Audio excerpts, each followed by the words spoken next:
Yeah! Welcome to Coffee and Cannabis. I'm your host, Dr. Beast, big leader of the East, and this is my co-host, political strategist, Gretchen Gailey. Hello. And as we kick off our political series, we welcome mayoral candidate and Hudson County Commissioner, Mr. Bill O'Day. Thank you guys for inviting me. Thank you for coming, sir. And in similar fashion, of course, K1, we are inside the Other Side dispensary, so of course we are not smoking in typical fashion, but I am still high. All right, that's fantastic. I don't consume at all, so never high. And I'm just high on life, so. All right, so I'm the only one in the clouds, and so sir, we've spoken before. I shared a little bit about my background, that I was in the military for 10 years. And I appreciate your service. Thank you so much. And transitioned out into this cannabis space, and it has been a very, very interesting experience because I was always sort of, I feel like, politically engaged or civically engaged to the fact that I voted every November. I did things in my community. And every time I was overseas, typically I would get my mail-in ballot. So I thought that I was involved until I got into cannabis and learned that politics is no joke. Mm-hmm. So Gretchen and I came together to do this series really so that we can bring to the forefront, really all that people just don't know about politics. And I feel like we're really just doing our part by bringing the information to the community. I feel like I'm still a novice. Obviously, Gretchen has a lot of experience. And also, she is a Republican and does not smoke weed. So we make sure that we bring both this non-bias, just bringing the information to the community. You got two sides and I'm in the middle. That's it. That's what we're trying to do. That's what this industry needs to do, is come middle. Together and figure it out. I like that, meet in the middle. So I'm just going to get right into our questions. That's the best. I really feel like as I've been learning more about this political space, I really, especially as a business owner, I look at it really as a hiring process and analyzing someone's resume, what they've done. I feel like people come to the forefront, especially when they want to do something like this, very ambitious with really big ideas and big dreams, and they haven't really taken stock within themselves and what their capabilities and skill sets actually are. What do you feel like you bring to the forefront as a skill set? What is your number one skill set, I would say, that separates you from the other candidates? I'm far and away the best problem solver. My entire life's been about solving problems.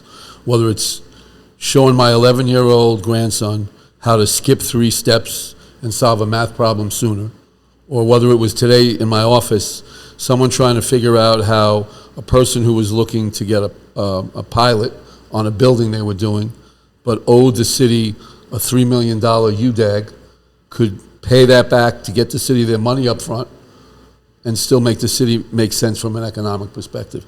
So I love solving problems. As a councilman, as a commissioner, running a nonprofit economic development company, dealing with an 11-year-old in a household, give me a problem, let me look at it. I like pressure. I like to function under pressure, and I think it's not close. I can go through my entire career and show me instance after instance after instance where a problem is presented to me in a crisis situation and we come up with a solution. I think when I spoke to you earlier, I talked about during COVID, we had a lack of emergency room beds. People were dying in hospitals. In part, why? Because if you're a homeless individual, they couldn't let you back in the community. You had nowhere to go. You didn't need to be in an emergency room. You didn't need to be in a hospital bed, but you needed to be somewhere.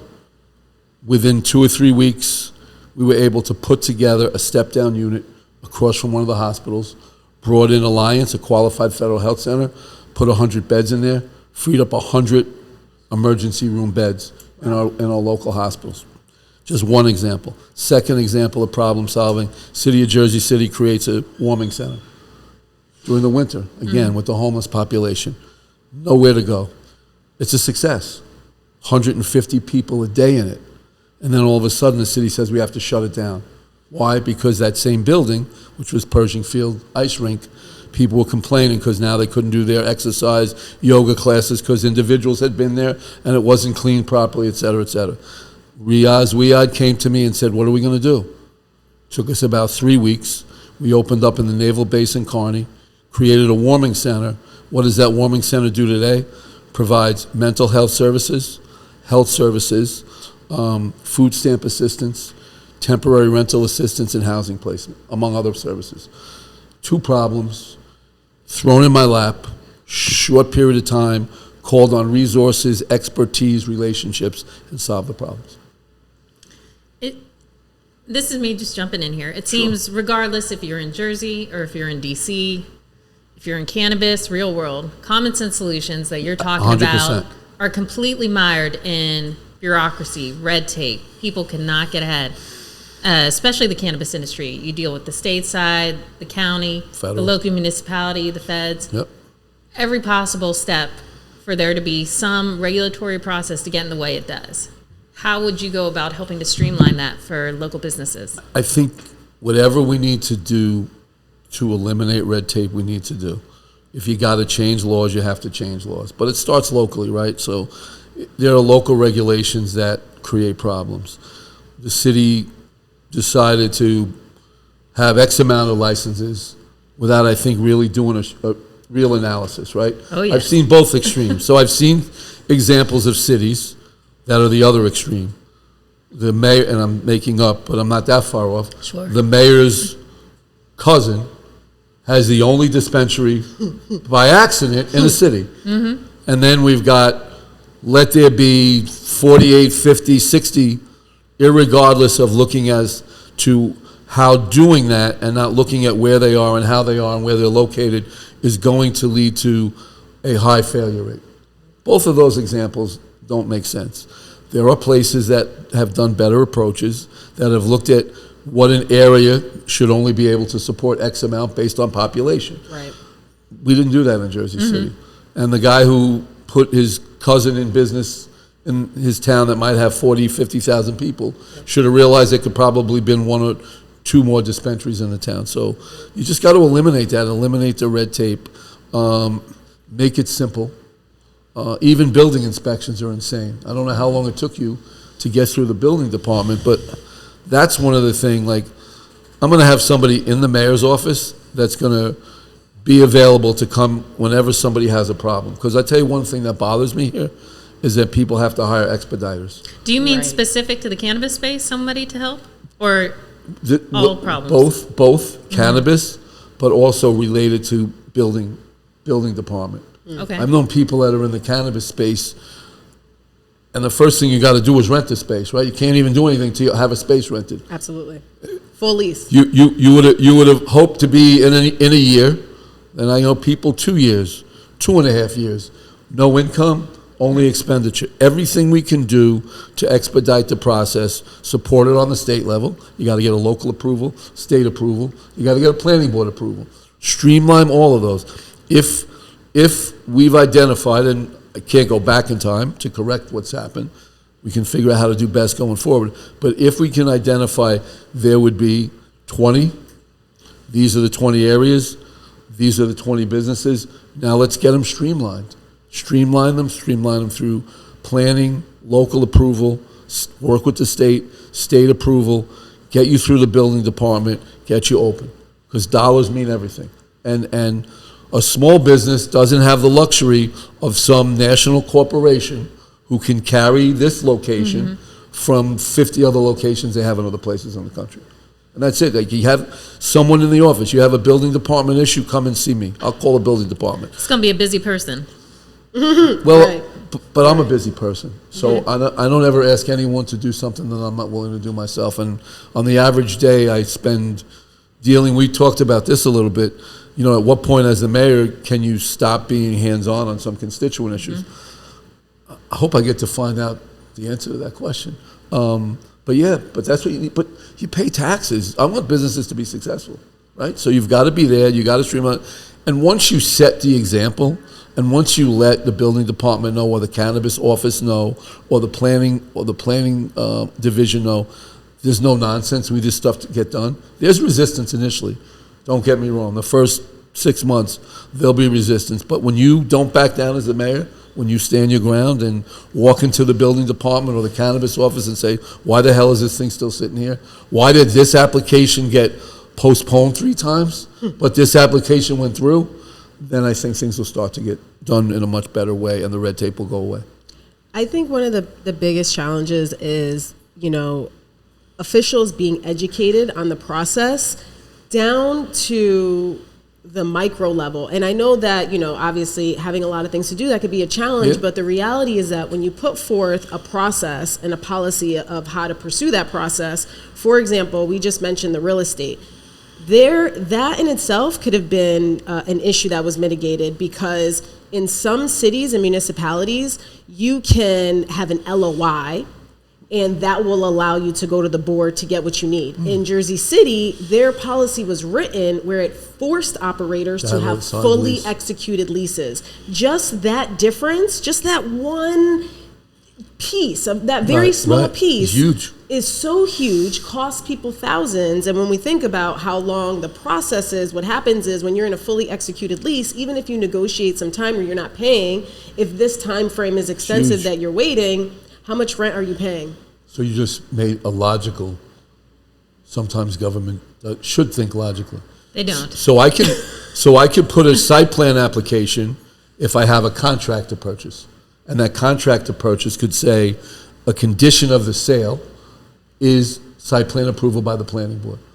Why couldn't I do that with cannabis? Right. It's very simple. Right. Like, I don't know why the city didn't do that. I don't know what the logic was behind it. I wasn't the mayor, but if you came to my office, that would have been a 2-minute conversation. That was one of the simplest, especially realizing, working in my other role at EDC, working with businesses there that are seeking to get licenses, and understanding that just makes logical sense, that letting you have a letter of intent, which is the equivalent of a contract to purchase, to get your approval, is a no-brainer. Now, look, some landlords might have made you pay some dollars just to get that, but a lot less than you would have had to pay to have a full-blown lease on the property. And the other thing I think we talked about, and I'm not sure how we would handle this, is as soon as you told them you were leasing to do cannabis, the number changed. They added 0. They added a 0 to whatever your monthly, all joking aside, whatever your monthly lease was. So, but no, that's simple logic. And look, when it comes to space, like, one thing we need to be educated as elected officials, but more importantly, we just need to be able to say, you know more about this than I do. So why can't I just go talk to you? Right. You can't talk to me about your particular, but you can talk in generality of what makes sense for the industry. Right. So I think that would be something that I've always prided myself on, not a pride of ownership. That when there's a problem, getting back to problem solving, I try to find out who's already dealt with it, or who I know that's in that space, and just pick their brain. Like a lot of stuff in the county, there's a guy, Frank Mazza. When I'm dealing with individuals that have housing issues or social service issues, I just go to him, and I pick his brain, and we come together and we come up with a solution. One of the biggest problems that we've seen in the cannabis space has been lack of education. For communities. I mean, they hear about a dispensary coming into their neighborhood. They're concerned about crime, possible things happening, stoned kids laying on the sidewalk, doing whatever. How can local government work with the businesses to help destigmatize this industry, to see that these are responsible, upstanding citizens who are just trying to run business like anyone else? I think we just, place by place, just go to the community, right? Have neighborhood meetings, have them come to the meetings, talk about what you can do for the neighborhood and community, what kind of give backs you can have. Yeah, and just dispel the myths, right? Like, and your office would be open to joining in, so do all that. That's what I do all the time. Like, the other day I was knocking on doors on Lexington Avenue for the sheriff, and a woman in my office is literally down the block, and the woman complains, rightfully so, that the street's been closed for 5 months because they're digging up the sewer and putting all the new, non-lead pipes in. And she said, no one ever had a community meeting about this. Wow.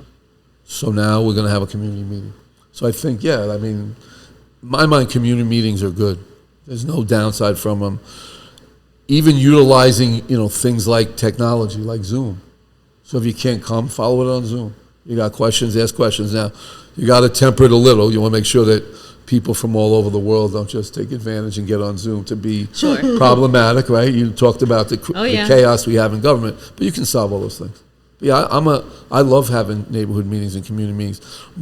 More information, more knowledge, more education is always beneficial and helpful. And I got to tell you, on the west side, we haven't had a lot of issues when it came to the different dispensaries. In fact, we have too many. Mm-hmm. We literally have too many. There's like about 4 of them in a 6 or 7 block area. Right. So 2 of them are not going to succeed. Right. There's no doubt about it. Well, speaking of that, let's go back to the cap issue you brought up before. Clearly, you got too many licenses out there. Yeah. You're going to have more than 48. Yeah. And you said before, you can't write what has happened in the past. Right. Well, how do you move forward? What do you do with that? So you got to look at where there may not be service now, right? What areas? I'm not sure what areas there are that don't have service. I'm pretty sure all areas of Jersey City are serviced. We're also servicing Union City, who's opted out, Bayonne, who's opted out. There you go. Well, what's interesting is the one area that's not been serviced, believe it or not, is the area very close to Journal Square, because that councilman doesn't want it. Think about it, like if you're in Journal Square, take the path train to Journal Square, tell me what the closest place is from there. Probably North Avenue, right? Which isn't as crazy as far away as I would think it is. But if you're getting off a path train, you're not going to walk over to that place. Right. So that's the one area of it. But so I mean, they capped it at 48. How many are there issued now? 48, right? So the cap is 48, but they've grandfathered some folks in. So it's more than 40. There could be anywhere between 60 to 90. Well, that's insane. I mean there's one not for even every, that many McDonald's. At 90, yeah. I mean, at 90, that's going to be one for every 3,000 people in the city. It's going to be quite the customer service people are getting. But yes, I mean, 1-to-1. but my concern is like, how do you? Businesses can't sustain. No. It's unsustainable. Like, no. And you can't. Supply and demand sounds good, but there has to be a reasonableness to it, right? Right. I have people now complain that there's too many places cutting hair. How's that? That we got to limit the number. Hair? The number of barbershop licenses. Seriously? I swear to God, somebody came to me and said there's like way too many of these, and what's going to happen to us? So to get to your point, in almost any industry, you limit liquor stores, right? Sure. You've always limited the number of liquor licenses you have. I got people looking to limit the number of barbershops that there are. So look, you got to go in there. How many people are grandfathered? I mean, that's crazy. Probably like 20 or so. But, my thing is that some businesses are offering a personal service. If you decide to go into business where you decide to do something like that, that's on you. We are providing a service. We are selling a good, right? So this required an economist to come in and literally just do the numbers. Demonstrate. You got 300,000 people. How many people does this type of business, how much do they need to make to sustain, to operate? How many do you need? I ran the numbers. Jersey City needs about 15 to 20. Yeah, I was going to say maybe 30. But I trust you. We're three times. You're in the space. We're 3 times over, and it's going to be really hard to backtrack. So at this point, I feel like we have now the positive side for the city, not for me, is the taxes. Right. There will be probably 1 or 2 years where we can forecast what that annual revenue will be based on how many there are. But as the market stabilizes and compression starts to have some people fall off, we'll maybe get to the time when we finally do have 48. Maybe that's in 4 years. And what will that look like in terms of what the city expects to make annually? I think it will be anywhere between $2 to $3 million a year. What are we going to do with that pot of money? The first thing I would do with it is look to sustain the smaller, especially minority women-owned ones, in whether they're soft loans or grants to assist you with your operating. I want you to succeed. I want those smaller, locally owned, homegrown type businesses. I don't want, the one thing I don't want to see is all the corporations to come up, cherry pick to buy the ones they think are in the areas that are going to most succeed, and then at the end of the day, that defeats everything Phil Murphy and the state of New Jersey said when this whole thing started. Right. So I would want to take a good amount of those dollars and invest back into you.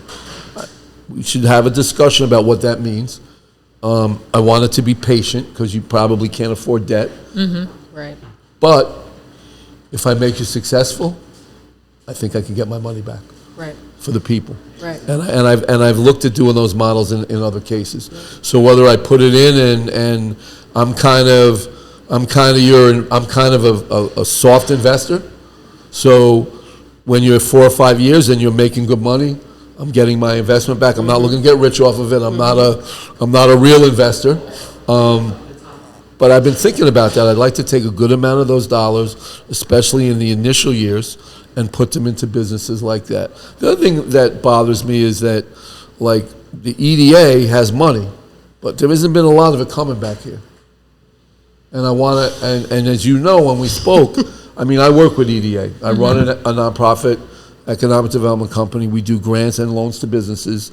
We're restricted. We can't use UEZ money to loan to a cannabis business. Right. But EDA has dollars that they can. So we've been working with them on that. And one of the things I would do as mayor, and I can even do it now, is to assist local, small, minority, women-owned businesses to try to access more of those dollars. I know there's another $75,000, I guess, working capital grant coming up. Right. So whether it's you or anyone else that's a small local person, I want to help you try to get those dollars.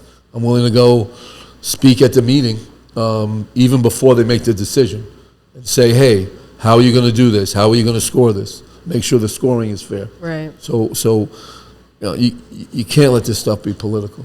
You can't get in and say, these are my 5 friends, so they're going to each get a $100,000 investment. There's got to be a fair way of doing it. And look, I like local, and I like minority women business enterprise. I've been a big advocate, and veterans. I've been a big advocate on the county level when we did the new courthouse to make sure that at least 10% of that, whether it's the materials bought or the subcontracting work, go to local Hudson County-based minority women and veteran-owned business. So, I mean, that's what I believe, and that's what I would want to do with a lot of that money.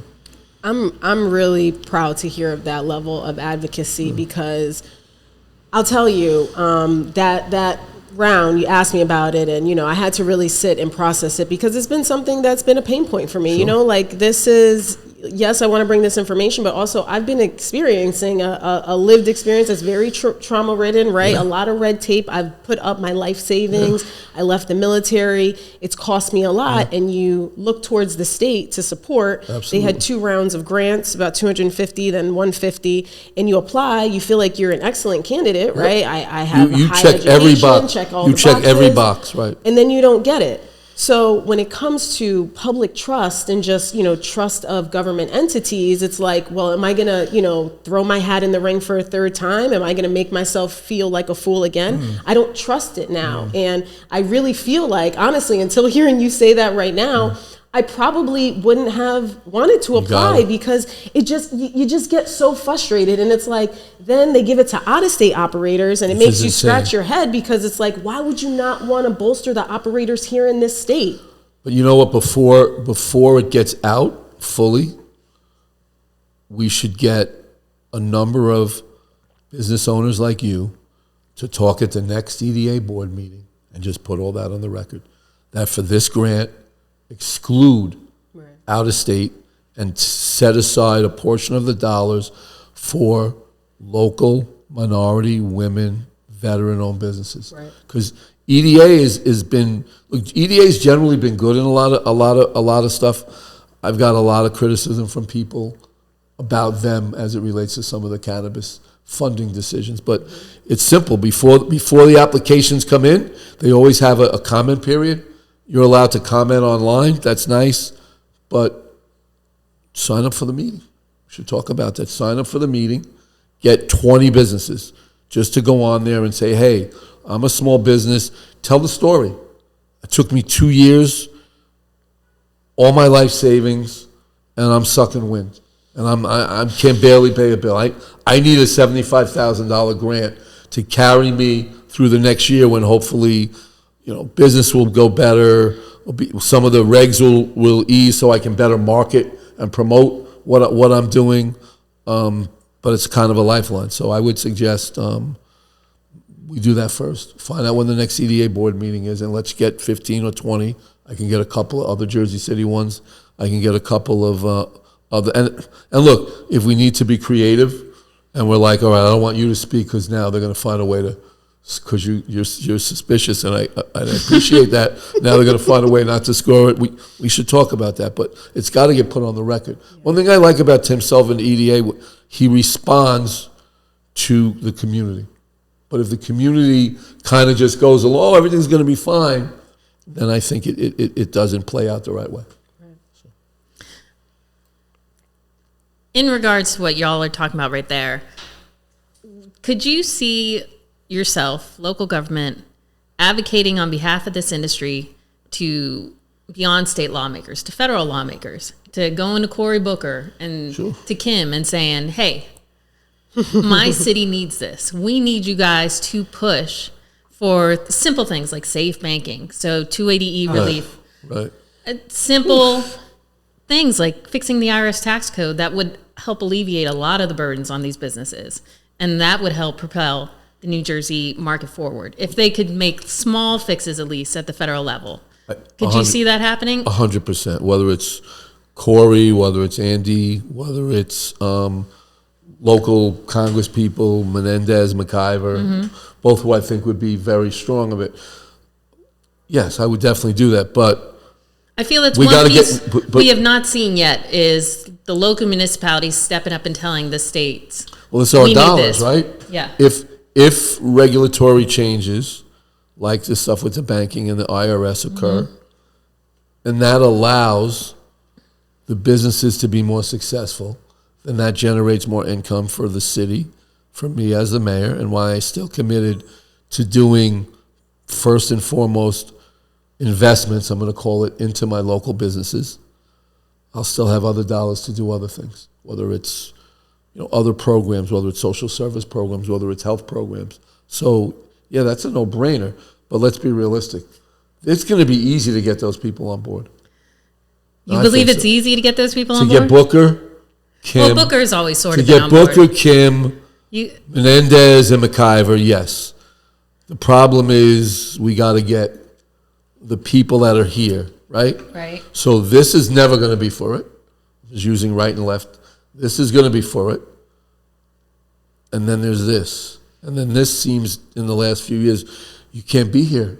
You got to be here or here. Right. So how do we get some of this to even come here instead of here, or some of here to come here? Like, we just got to get some reasonableness. Like, there's 10 things we'd like,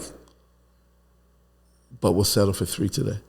Like, I think we lost that, right? We kind of lost that in government in general, but certainly in D.C., where it's Z or it's A. Why can't it be F or T? And I think that one thing as mayor I want to do is to try to do that. Like, there's a lot of issues. Cannabis is one of them. But I think there's a lot of issues that we just kind of have to be not afraid to say that. Like, all right, it's okay to be here and here. You have to be here and here. And I think that cannabis maybe is a good start because it's just logical. You have a number of states, even people that are very conservative are very strong generally for state rights. Sure. So as long as it's for state rights, then don't create impediments on a federal level that don't allow you on a state level to be able to control your own destiny when it comes to cannabis. Because I think so many federal lawmakers look at so many businesses here as still as criminals. Like, oh, you're willing to break the law to do, but you're like, oh, I'm following state law. That's not how the feds look at it at all. They're like, nope, you're criminals. So I think if there is an advocate, a mayor, county commissioner, folks come into that level to say, hey, you're killing our community. You're hurting people that we need to get access to medicine, to be able to run their businesses. I think that could go a long way with a lot of these jokers. And I think they're reasonable, like you're asking for reasonable things. Like I understand I always understand the arguments on the extremes. I don't agree with them, but I understand. You get where they're coming from, yeah. Yeah, I get where they're coming from, but the other reality is, like, we regulate this. There are all these controls in place, right? Meanwhile, they're still selling on the street. there's a lot of places to go. So it's almost like their head is buried in the sand, because if you make the ability to be successful better, then ultimately that outside world that's illegally done will shrink. Right. But as long as you don't do that and you make it so hard and so difficult, where only a few corporate giants can come in, control, and they can probably find some loophole to get the government, for if you're so big, you've got some exception. We don't want that to happen, because that could happen, right? They would do something that IRS is okay if you're this big, and right, banking's okay as long as you're this big. Right. We got to protect against that kind of stuff from happening too. I think cannabis is a very, very easy bipartisan conversation. Yeah, I agree. And I don't understand why they make it so difficult, because the reality is that on one side, we can have the conversation about social equity, justice, the war on drugs. On the other side, it's an economic driver. It makes billions. The EDA right now actually has a grant for this, and another one that ticked me recently, for AI innovation. Right? Oh, yeah. Jersey wants to be the best. We are the best. Yes. And we're going to continue to invest to make sure we stay the best. Why would we not want to do that with an industry that has proven that it not only, makes billions, but AI is something that we're forecasting what it's going to be. We don't have to forecast cannabis. It's true. It's here. Right. The market exists. The data is available that shows what we can do, where we will go, how more responsible policy could help us thrive even more. Right. So I think that, that's why we bring this conversation to the forefront, because for me, I served with Democrats and Republicans, and they both had to have my 6. Yep. I think at the end of the day, someone who can be able to have conversations with both sides and really start to merge that is really what we need, because someone too strong on one side, I think people are sort of sick of that. But then also, we have some candidates that are being more favorable to the current administration, and people are weary about that as well. Yes. So can you expand on, why you feel like if you were elected, you would be really place and be able to merge in the middle? Well, I think especially on local government, it's less ideologically driven. You got to keep your streets clean. You got to keep your streets safe. You got to keep your businesses thriving. You got to keep your taxes at a level that don't force people out. You got to figure out how to create affordable housing. So the vast majority of decisions you make are not driven by any ideological way of thinking. And, on a lot of issues, I define myself as progressive. But what I tell people is I'm an incremental progressive. So, many years ago, I worked with the AFL-CIO to raise the minimum wage in New Jersey. But we didn't go from $10 to $15 overnight. We went from 10 to 11 to 12 to 30, right? And it was going to be doom and gloom. Those against it were like, oh, this is the end of the world. Right. No one's going to hire people. That didn't happen, because we did it in a logical approach. And I think that there are a lot of issues where we can look to, even like, how do we get regulatory relief and legislative relief on a federal level from the cannabis perspective. The big cannabis advocates would be, we want all this today. But you take a step and a step and a step and a step. And I think getting a Cory Booker to then sit down with some of the Republican colleagues that are more moderate, right, more purple, right, kind of states, is the way that we do that. And I like doing that. Like, I was joking when I met you before, like, when I was young in this, life was easy as a young councilman. You could just be against if 100 people showed up in the room and they were against it, I'm against it. And if they were for it, I'm for it. But after you've been doing it, as long as I've been doing it, and you start like, I want to build bridges. My joke was, when I was young, it was easy to blow bridges up. And it was fun. But as I got older, I realized that building bridges is so much more rewarding. Having programs that are succeeding, that help businesses succeed, that put people to work and give us dollars to put back in. Look, Wouldn't I love to be able to take some of those dollars that the city's going to get, invest in your business, and then get a good return, and then put that back into whatever, programs for kids, summer camps, youth centers. I mean, that's a legacy, even if it takes 8 years, 10 years to do. That's the kind of stuff that makes you feel good. Yeah. As you get more into the world of politics, you realize that the rewarding things that you do is what all matters. You know, people can make pretty long careers just being against stuff. Yeah. Big deal. But at the end of the day, and when you ask those same people now, what are their solutions? They'll come up with ideas that sound great, but you're never going to get them done. They're never going to get implemented. Yeah. Somebody tells me I'm going to hire 100 police and I'm going to lower your taxes. How? Show me how, and show me how, and I'll lend you here. I'll back you. Right. But we let people get away with that stuff, and we shouldn't do that. Yeah. And that was actually another reason why I was adamant about having this show, because I feel like the buzzwords and just, one-liners is killing me. Yeah. People just say things, and then, the community doesn't, it sounds so good that no one thinks to actually ask, how do you actually intend to do that? So one of the last questions I have for you, that, you sort of led into it with all of the big ideas that people bring to the forefront. And most recently, I'm in a business group that we have spoken to some candidates for Ward D.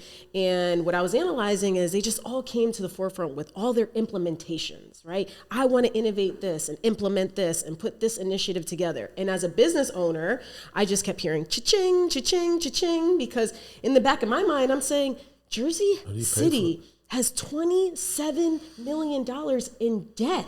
How do we intend to create more initiatives when we need to not only figure out how to fix the municipal and the regular city services, but how are we going to grow? So what would you do to not only tackle this debt, but also continue to grow the city, even if it is incrementally?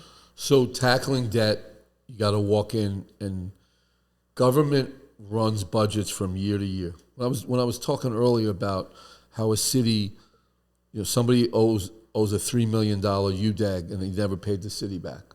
And they were like, we want to pay the city back $100,000 a year for 30 years. And I looked him in the eye and said, but the mayor knows he won't be here in 30 years. He wants the money today. Right. Now, somewhere between 30 years and today is probably a solution that works for the city, but is economically feasible for the person involved. So every year we do a 1-year budget. How do I get through this year? How do I get through this year? How do I get through this year? How do I get through? Oh, I'm running. I got to keep taxes stable or lower them. Sell everything you got. Don't pay your bonds. Defer your debts. You can't do that anymore. So from that perspective, I want to sit in, bring people together, people that have more knowledge and expertise than I do in finance, government finance, and I think I have a lot of it, and just say, guys and gals, lay me out 4 years. Where are my contracts going to be? Where do I have waste in government? I wish you could get rid of it the first day you walk in, but it's not reality. Right. Where do I get people to retire? Because also what's going to happen naturally when you really make people work, really make them work every day, and you thank those that do, and you find a way even to give a little bit of compensation to them, the other folks, they go from somewhere else. Right. They find another place to work that doesn't have those levels of demands, but that takes some time. Mm-hmm. So you go through 4 years. How do I create a four-year finance package for the city that doesn't raise taxes? How do I stable taxes? Now look, there's a home run, right? And we talked about this a little bit. The state of New Jersey played politics. Don't be surprised. And the city of Jersey City is shortchanged to the tune of $250 million a year in state aid for schools. Mm-hmm. Everybody's talking about it now. But I was the first guy, if you want to go back and look at the first op-ed piece, who went in and did an analysis of if you took a simple formula, number of children eligible for free lunch, and took all these cities, how much would the city get? And under that formula, we would get about $250 million more. I thought it was a fair way of doing it. Part of the formula discourages growth of your own city. So the more successful your city is, the less money you get. Now, Why do I want to discourage a city from, on one hand, being successful, getting more investment, getting more ratables into the city, if by doing that, they're going to get the state aid cut? Because if you still have such a large percentage of your population that are low and moderate income, eligible for free school lunch, you still need the state aid to do that. Don't make me go to my local people to get it, because that's going to be a disadvantage to getting that development done. So there's the biggest picture. If we can, if there's one thing I could do in the first 6 months or 3 months in office, is to change that and shut the school down one day and bus every kid, shut Trenton down and convince them to do it. That would be the greatest thing to do. But not being able to do that, you got to look at a 4-year budget and probably negotiate that $250 million to $100 to $150 million. You got to be realistic. Right. But even with that $100 and $150 million, we can get ourselves stable. And then you know what? Once you get stability, the mayor of Elizabeth does this, and I give the guy credit. Every year, even if he doesn't need to, he raises taxes by 2 to 3%. Because 2 to 3% is reasonable and affordable. Mm-hmm. And then you just get into that. So if I tell you, hey, you're going to go up 2 to 3% a year, you can know how to do it, you know how to budget, you can make some decisions that allow you to do that. Sure. What happens in government is keep your taxes down, I lower your tax a little bit, I didn't pay my bill, I sold all this land, I bonded for my tax appeals instead of paying them. Oops. $80 million bill comes due. I don't have any more land to sell. I've bonded 5 years of tax appeals in a row, so now this year's bond payments equals 1 year of appeal payments. I'm getting hit from two ends. That's when the cities get into the financial crisis. And that's what I want to avoid. Even if people get mad at me because taxes go up a little bit every year, I'd rather people get mad at me than leave somebody with a bill, a credit card bill, when they come into office. Right. 30, 40%.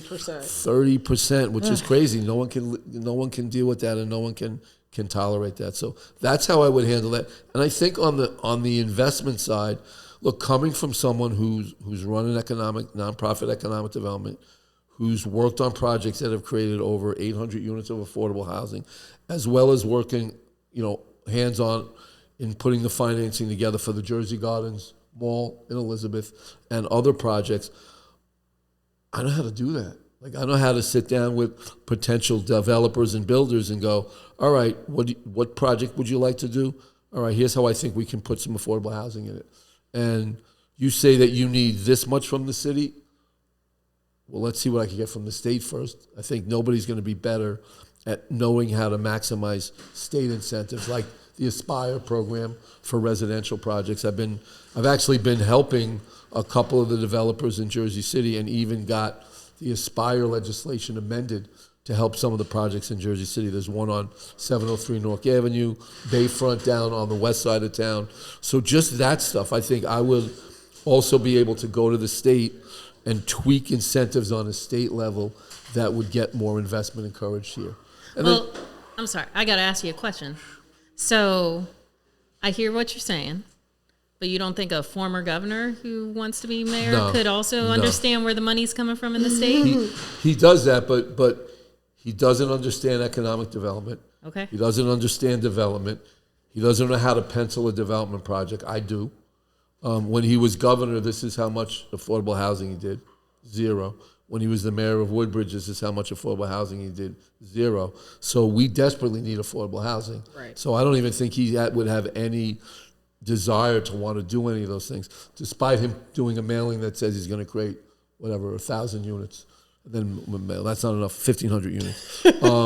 So, yeah, I just don't think that first of all, his experience as governor, he's the only governor that ever quit.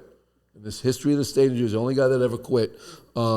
And much of the reason he quit is because of a decision he made to take someone that he had a personal relationship and put them in a position of authority that they were not qualified for.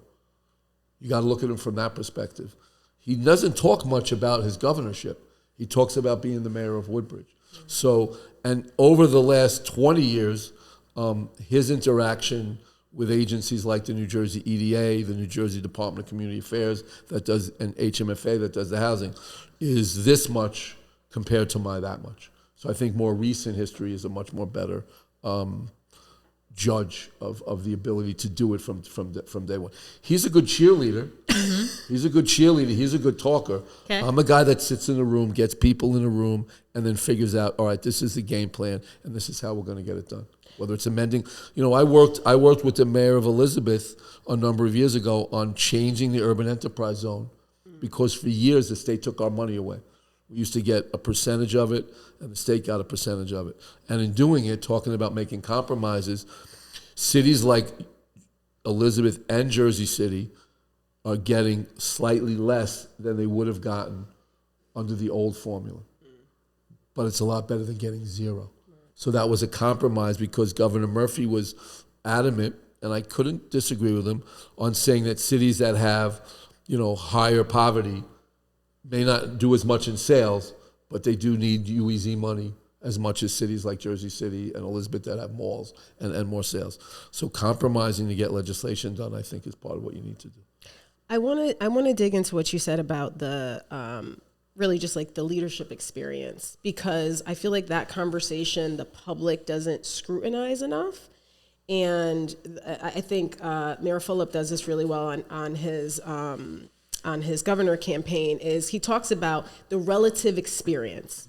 And that is important, being able to talk to developers and having really these lived experiences that say, even if I don't know everything, I have been in the room here, I have done this, I've worked on this kind of project that's related to this, and that shows that I have the actual skill set and the innovative prowess, we'll say, to be able to pursue these things. Whereas for other people, it sounds good, but it's really in theory, because you don't even have really the relationships and or how do you say, I always talk about energy. Gretchen knows I'm stars and moons, but you don't have the charisma to be able to bring the business acumen to the forefront, but also the emotional intelligence to the forefront. Last time we spoke, that people care about, and just that right there about how people don't scrutinize certain parts of other candidates' resume. And what I really love about what you've shared today is you've been obviously a council person, but then also a commissioner, and you're still an elected official. So, thank you again for making this time to be with us. But you have so much experience in different arenas, right? You know how to navigate on the local level. You know how to navigate on the county level. You have a lot of relationships on the state level, but also with actual tangible things that you've done. Yeah, I generally, when someone tells me about an issue, the first thing I do is say something I've already done. So people will come out and, not mentioning candidates, I'm going to do 6 free summer camps when I'm the mayor. Now, if they're a current council person, I'm like, well, how did you let the summer camps for free that we used to have go away? Right. But when I became a commissioner, we started 1 summer camp in 1 park. Now, just in Lincoln Park alone, we have 4 summer camps this year, all that are free. And they're also in so many other parks in Hudson County. So, yeah, I look at the issue and then look what I've done. When you talk about affordable housing, besides projects that I've done in other places, like today, I work with groups like Black Law Enforcement Serving Community, who's going to do 18 units of affordable housing over where their classes and offers are on Martin Luther King Drive. We're putting together the total package, the State Affordable Housing Trust Fund, the local home or CDBG funding, as well as getting the bank to do the lending on it. And then on larger projects like Aspire, got the county came to me because they appreciate my experience and expertise when it came to Bayfront to be able to monetize about $100 million in state tax credits. Because if you don't monetize the credits, if we monetize them with a bond, a 30-year bond, a 10-year bond at about 4.5% interest, if we didn't do that, they would have to go to the investor market at 10 or 12% for 10 years. And that's several $1 million of cash that makes the difference between that project working or not. I don't think McGreevy understands that. no other candidates. But since I've had the opportunity to work in that area for like 30 years, I learned. I didn't know that when I started there. Now, like, I teach classes on it. I'm called to guest lecture at Rutgers in Newark twice a year to just talk about putting that kind of stuff together, as well as the local processes that you have to go through just to get a project approved. Well, that's why that local investment of what you said for cannabis businesses is so important, because many of us, me included, are enduring 10, 15. I've known some people that got 20% rates, and when you talk about the project success, this is our project, this is our asset, right? And with those rates that high, and then the thing is, we can't even go to a bank. Right. Well, that's the great, that's the great. So as long as I'm able to invest, if that investment can take out those 12 and 20% investors, right, that's a home run. Right. Like, that's going to do more to give you an opportunity to succeed than almost anything else. Absolutely. Absolutely. Gretchen, do you have any other questions? I'm wishing that I lived in Jersey City because I'm liking your leadership here. But for the folks who do live in Jersey City, what should they take away from this? What would be your parting words to get folks to vote for you? So, come on. I've lived here my whole life. Like, this is my city. Like, I put born, bred, destined to die here. That's my logo. No one's going to work harder than me. You know, like, in my first 90 days, like, how do I change people's perception of government? I visit every school, every firehouse, every police place, every place that government workers are, to let people know, hey, this is us. This is us. We're gonna work together. Stop when you see somebody doing a good job that works for the government and say, hey, thanks. Yeah. Can I get you a cup of coffee, even though I don't drink any coffee? We learned that before the show. Yes. Or a bottle of water. Like, just that, like, just changing that mindset, I think makes me different than everybody else. Some people critique the fact that maybe I don't have a big enough ego. You got to have some ego. But I don't know. I think having too big of an ego works against you, because you're always thinking about yourself. You're always thinking about yourself. And I think that I'm about bringing people together. I've been doing that my whole life. I also think that every public servant's job is first and foremost to be the voice for people that aren't able to speak for themselves. It's easy to get people of higher educational background and higher economic background to go to meetings, to holler, scream, to click fix, to do whatever they need to do. But at the end of the day, my responsibility is to worry about that single mom who doesn't have 5 minutes a day to be able to do anything because they're just trying to survive. They got to work. They got to make enough money so their kid can stay in aftercare because the job doesn't get done till 5 o'clock. And then they got to go home. They got to cook a meal, keep the house, make sure the kid does their home. Like, that's who I got to speak for. Or the seniors that just can't speak for themselves. So I think that my career shows that. 40 years. I first got elected to office 40 years ago. And I haven't had any scandals. That's pretty good. That is pretty good. In 40 years. But I just think the fact that this is my city, I love this city. I've loved it my entire life. I've watched so many changes, lived through them, learned from them, grown from them. And I think that that's a life of experiences that no other candidate is going to be able to bring to the table. Bill, listen, I will say that the ego thing, right, how you just said that you as a politician should speak for the people that cannot speak for themselves. I feel like that is what our platform is here for, right? Yeah. To be able to amplify even voices like yours, because I think the mayoral fight should be a fair shake. I was price pushed out of Jersey City, so I do not vote here, but I operate here. And I respect that, yeah. But I operate here as a business owner, and I care deeply about this community. And sadly, what I want you to understand is whether having an ego is good or not, I don't think that's the argument. It's that it tricks people. Mm-hmm. It tricks the voters. It tricks the constituents, because that is why we have the current presidential administration that we do now, right? Because all of that sells, and then the actual doing that you talked about, which that would come after, right, which was what matters, is what gets lost after they actually get elected. So what I think is unfair is that if someone is too humble and they don't really say loudly, what they what they're going to do. And what they've done. And what they've done. More importantly, what they've done. Right. And then they get overlooked, and then people don't consider them a part of the conversation when they're the one who actually were more action-oriented to get things done.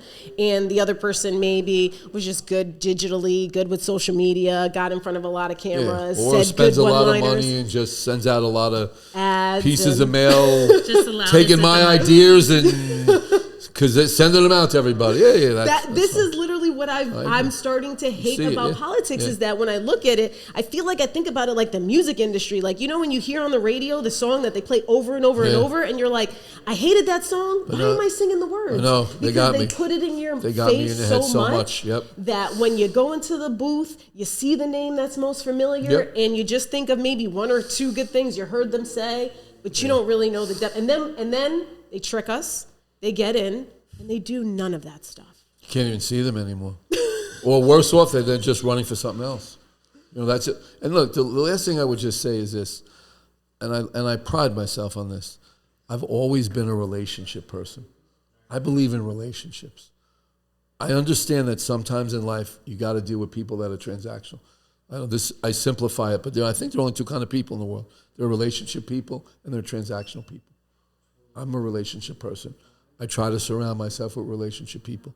Sometimes, especially in my world, I got no choice. There's a transactional person. I need A. What do you trade off for A? Mm-hmm. I, hold my nose and get the best thing to help the people.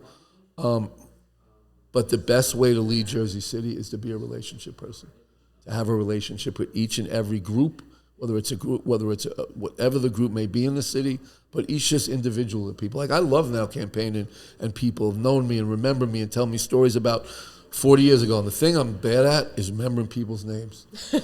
You don't know my name. Now people are, I'm like, but I remember that we did this 20 years ago. So a lot of people in this city. But I love it. And I was saying before, I enjoy it. And if you don't enjoy it, if you do this because your ego needs it, please get out of it. You got to enjoy it. You got to have fun with it. You got to make fun of yourself sometimes. Right. You got to make fun of yourself sometimes. You're not willing to make fun of yourself, then, I'm not afraid to get up and sing some karaoke. I was at a senior event Saturday. I got right out on the dance floor. Next thing I knew, people were videoing it. I know I'm not that good of a dancer, so hopefully, but like, you have to have fun with it. Yeah. And you have to understand. I understand the small business side of it. Like, I work with small businesses in my day job, and I know how important it is to give them the resources to get it, but also to cut red tape, because bigger corporate giants can do two things: cut the red tape sooner, like they hire an expediter, right?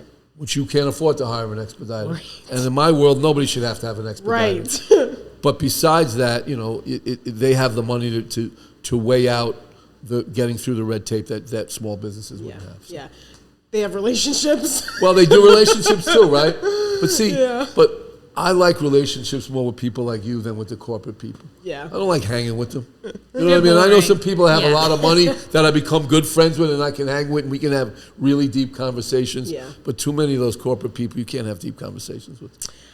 For me, I care about... I'm a deep conversation guy. I wasn't always that way. I don't know. It developed over time that I just became a person that loves deep conversations. I just love to learn about people and things I didn't know. Like, I have people that have come into my life in recent years that have opened up about the problems that happened in their life 30 years ago. And I was like, in the beginning, I was like, why me?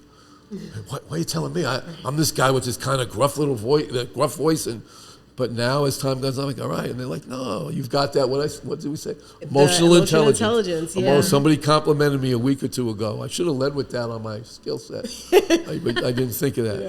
Yeah. But yeah, no, I love helping people. Yeah. Like, when you help a person, and then you see that person 2 years later and their life has changed, whether it's a business person and it's 2 years later and now there's a line going out your door and there's 7 people here and you're giving me a flyer about some program you're giving back to whatever it is, veterans or a youth program, man, you feel good. Yeah. Man, you feel really good that day. Or people that I just got a job for, and now it's 5 years later and now they're like a journeyman or journeywoman plumber. and they see me on the street and they got their kid going to a good college they can afford. Man, that just makes you feel good. Yeah. I mean, that's what life's all about. Yeah. So.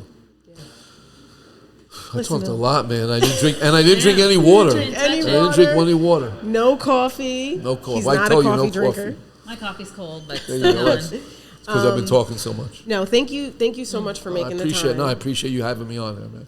And let's just stay in touch on some of the things we talked about. Yes, I don't need to be the mayor to talk to Cory Booker on some of the federal issues. I'm aware you don't need to be the mayor to talk, but it carries a little more weight. It helps more, but we can start. He's still a commissioner. Absolutely. Commissioners work, yeah. And I certainly want to see how we can get engaged in the next round of EDA funding. Absolutely. Let's work on that because I'm telling you, that's coming out. I wasn't going to do it. Yeah, we don't have time. Well, Ali, we'll even help you write. Like I've got some people that are writers that maybe help get. I'm a writer. I have a doctorate. I think they're not a fan of me down there, no, but maybe they know that I'm cool with you. We know that'll help. You get a letter from me. That's for sure. I'm gonna put a letter. But we want to help some other people in Jersey City. Of course, yes. We should be able to do it. And maybe Jersey City doesn't have to wait that long to start putting some of their dollars back in from the monies they're already collecting, right? Jersey City should be on the forefront of cannabis because we are right across from the Hudson, which New York doesn't have the best reputation for their rollout. So we benefit from that, especially right now. We get a lot of spillover. There's a lot of towns that have opted out that we want to be able to, maximize on until maybe they notice that they can get some revenue and they change their mind, or maybe they get a new administration that switches their laws, right? Like we have to look at all of this as economic opportunity for us. 100%. If another city says no, and we can now, because we don't have any restriction for our delivery and things of that nature. So you can deliver to another town. It doesn't matter that and you're really taking their revenue because if we're delivering over there, but that's coming to our revenue that we're generating here, Jersey City gets that tax. We keep the tax. That's a home run. So look, if I was Steve, I would have figured out how much money I collected already, and I would have, even if they were small $5,000 grants, I would have found a way to do $5,000 grant investments into 20 smaller businesses in Jersey City. Yeah, would have helped him with this gubernatorial platform. I think so. Especially because he says that he's pro-cannabis. It's only 7 days, so I don't know. Steve, I don't know if somebody's going to watch this and let you know. I got a letter from you yesterday, and I got a text from you today. It's part of the campaign. You still got time. There you go. Make it happen, please. Thank you for coming on. My pleasure, man. I appreciate it. Thank you so much. And good luck.